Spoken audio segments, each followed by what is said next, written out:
Welcome to Living a Sustainable Dream, and it has been a while since I've posted anything. Done a few videos. A lot of them are sitting in a file just waiting to be put together. I just have not had any time. And right now on the homestead, I'm preparing for winter. Just got my chains on right now on the old plow truck, and this has been the year of the vehicle, and just a string of bad luck. But what you do is you don't quit. You can't quit life. Life goes on, and you just kind of continue plugging away. So just a little update. The PT Cruiser, which is the car I had to put a really beat up used engine in it.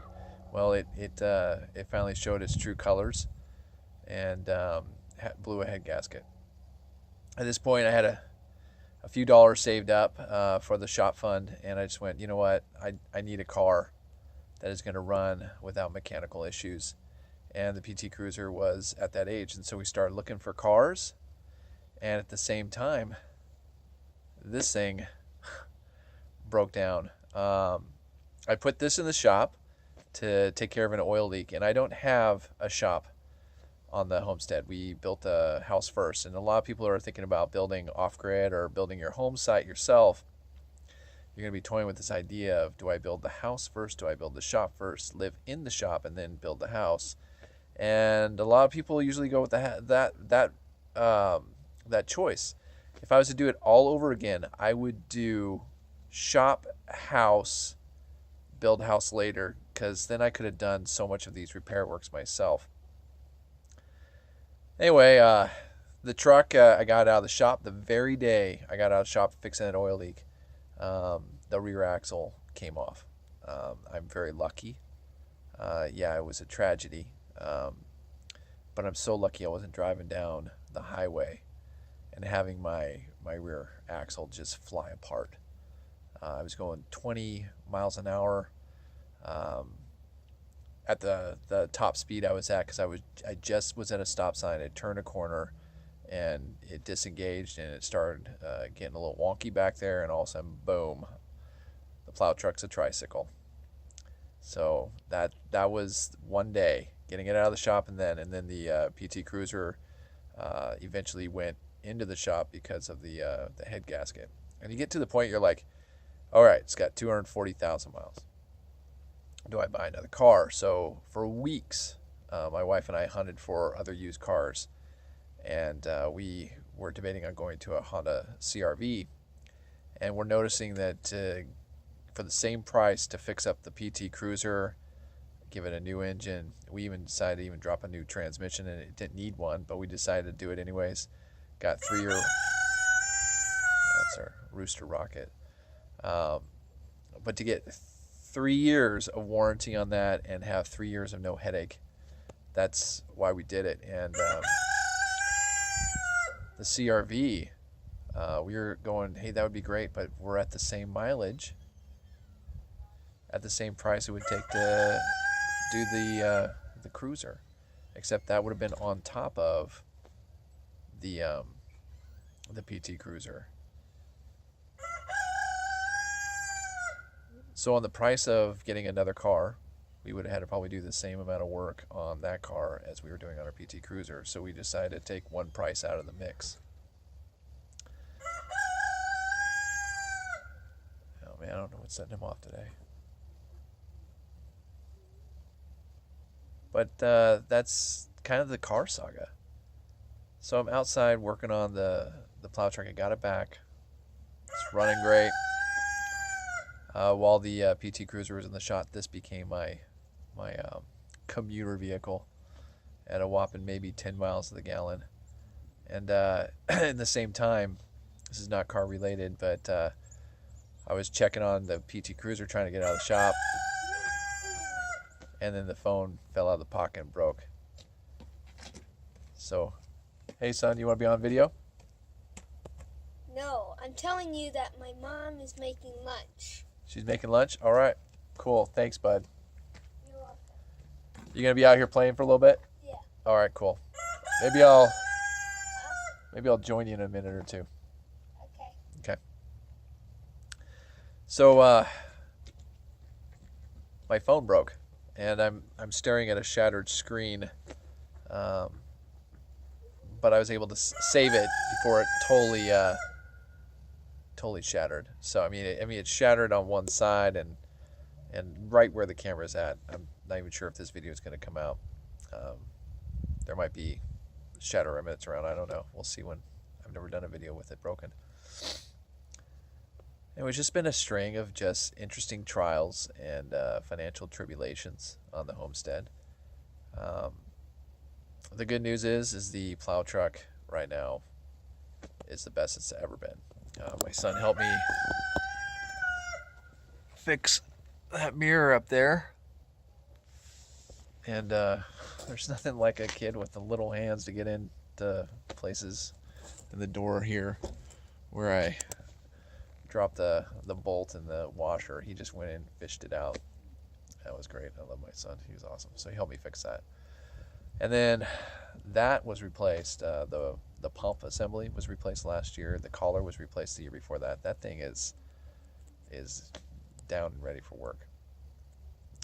I'm dealing with some pretty old chains and old tires on this thing, and it's going to be fine. It'll make it through.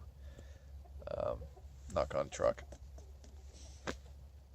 But what I did is I decided to put it on before the snow. We had one little bout of snow. It wasn't so bad that I panicked. I was like, it's just going to melt off, and it did. And now we're in November, almost Thanksgiving, and it's time. And I'll have this thing parked, ready to go. It's full of gas. I did some alterations to that. I got the light on. Last year I was having ground issues and light problems with the rear LED bar light that I put on, and that's now working great. Because I put a relay in it. I had to separate it out from the original truck owner's light system, and going underneath that hood, there are so many wires that terminate to nothing. It's like he rewired and left everything there, and I had no clue what I was tapping into. And I did finally tap into the lights originally, so that when you pull the headlights on, you can turn the bar light on, but that was causing some huge power fluctuations, and it was no good.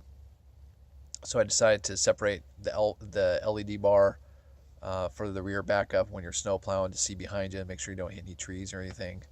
I separated that completely off of the wire system and rewired a relay to the battery and went direct to the battery. So I can even turn it on when the car's not on, which is very helpful. If the car's in a stalled situation, or I don't have to turn the headlights on, I can just turn my rear lights on if I wanted. To put the chains on, I'm not going to walk you through it. If you guys don't know how to put chains on, I'm sure there's a million videos online that can show you how to do chains. But these old things, every chain is a little bit different designed. And this one right there is it's a piece of the chain that comes up, and it grabs this other end and it swoops down behind, and then it has another piece of chain that's supposed to go here. Well, that chain has fallen off over the years, way before I even got the truck. So I just had some leftover zip ties from another thing I was doing, and I zip tied that in like a chain, and over here like that. So it's going to hold in place. Now, for those of you that think that that's not going to last a winter of snow plowing, well, I already proved you wrong. I did it for the last 3 years, so it's going to last. Don't worry. It has every year. And then when I take it off, I just cut these off with my trusty Gerber and put the chains away and hang them on a hook and disengage the plow and get that going. To put the chains on, I use an old jack like this, and this stand-up jack has been just amazing around the homestead as far as the tool goes. I love the handle here for packing it around. It's got the two bars for the other side here, work this. And I did not buy this jack for any car. I actually bought it to help level my wood cook stove in the kitchen. And having that vertical lift is excellent. You can use it for so many different things besides the car. But what I did is I went ahead and put the jack underneath the axles on the front and the rear, and lifted up the tire just, about a quarter of an inch, just so I could slip the chain underneath right there and get it as tight as possible. I have these here just kind of add a little bit more security to it, but all in all, it's ready to go. It's all chained up. I'm just gonna park it and get that done. Homestead life is not easy. Living off grid is not easy. You just gotta roll with it, and the work you have to do.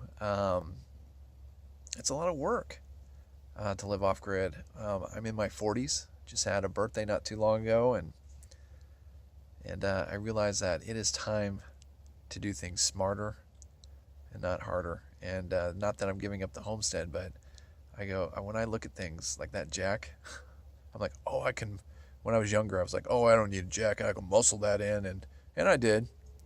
And now, after 40, I can muscle things in, and I pay for it a day or two later with a sore back or a sore shoulder or a crimped neck. And now hey, if I can do it easier, I'll do it easier. It's just smarter. It doesn't do as much damage on your body, and it seems like the damage I do to my body now is more permanent than temporary. So if you're out there working on the homestead, I'm sure you're a burly man and you can do anything you can, and you're strong and you're young, and you young bucks, you just do it. I'm not old, but I'm not trying to kill my body either anymore. It's just not worth it. And once you end up flat on your back for a week, you'll understand what I'm saying. So take it easy. Find better ways to do things. Be easy on your body. This is the only one you got. Make it last. So, taking a look at what I got here, this is what I'm sitting in front of. I'm sitting right in front of my woodshed. Gosh, that to me is beautiful. And I'm looking at that, and that right there, this side here, is 4 cords stacked right in there. And this right there is not even this year's wood. That is next year's wood. And that is probably about maybe 3.5, maybe 4 cords there. And definitely 3 for sure. But I got a lot of wood for next year already done, and it's seasoning and getting ready to go. And my goal is to not do as much firewood next summer, so that I can build the dream shop and at least get it started. On that side, I have over 5.5 cords of wood. So right now I have 9.5 cords of usable wood and another 3 on standby. Chances are I'll probably go through 5 to 6 cords this year, which means I have plenty for next year ready to go. So that's a good thing. That's a blessing right there. Anyway, enjoy surfing YouTube today. I've been finding some really interesting channels out there, really liking what I'm seeing, and just kind of taking a break from my own life a little bit. It gets pretty busy, and I'm just happy. I'm very happy. I love living on the homestead. I love everything about my place, and I'm just so blessed. And you guys, it may be hard work and everything, but it's worth it. It feels good getting things done and accomplished. Sure beats the rat race, but I'm still in that. I still got papers to grade. I'm a teacher. I gotta go ahead and get caught up on that before the trimester's out. But it's a good life. It's a good life. Everybody all of you probably have good lives. It's just, taking the time to be thankful for what you have. Um, I'm not a multimillionaire. I'm not a successful YouTuber. I'm just a man that enjoys his family and enjoys hard work on the property, and just trying to be the best I can be. All right, take care of yourselves. God bless, and enjoy this Thanksgiving.